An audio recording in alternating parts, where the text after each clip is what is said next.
ඔබතුමා තාමත් ඉන්නවද ස්ථාවරයේ එලේ මහා නිලි රැජිනට ජනාධිපති අරමුදලින් ලක්ෂ 55ක් ලබා දුන්න එක වැරදි කියන ස්ථාවරයේ ඔබතුමා තාමත් ඉන්නවද?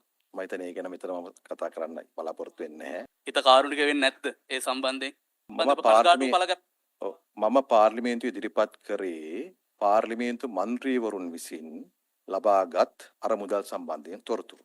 එතන මිලියන 1220ක් සම්බන්ධයෙන් මම සඳහන් කළා. මට මේ වෙලාවේ කියන්න තියෙන ප්‍රමාණයි. එතන කෙහෙලිය රඹුක්වැල්ල රාජසේනරත්න දයාසිරි ජයසේකර දිමු ජයරත්න ඇතුළු මේ පාර්ලිමේන්තු මන්ත්‍රීවරු ඇමතිවරු විසින් ලබාගත් දේවල් තමයි පාර්ලිමේන්තුව ඉදිරිපත් කළේ. එතුමිය අවසාන කාලේ රෝහලේ ඉන්න වෙලාවෙත් එතකොට ගොඩක් අධ්‍යක්ෂකවරු පවා කියලා තිබ්බා නිලියෝ බලන්න ගියාට පස්සෙත් හිත මාර විදියට මේ කියන්නේ දුක හිතලා හිටියේ ඒ සිද්ධිය සම්බන්ධයෙන්. නමුත් ඔබතුමා තාමත් මේ සම්බන්ධයෙන් සමාව ගන්නවත් කනගාටු පළ කරන්නවත් මැලි වෙනවා.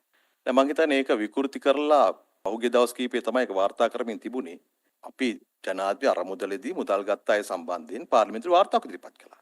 ඒක ඉතින් තව කලාකරුවන්ට ලබා දීලා තියෙනවා. ලබා දෙන්නත් පුළුවන්. ඒ කලාකරුවන් ලබා දීපු වාර්තාවක් අපි ඉදිරිපත් කරේ නැහැ. හරිද? ඉතින් මම හිතන්නේ ඒ සම්බන්ධයෙන් ලොකු ප්‍රශ්නයක් ඇති කරගන්න අවශ්‍ය නැහැ.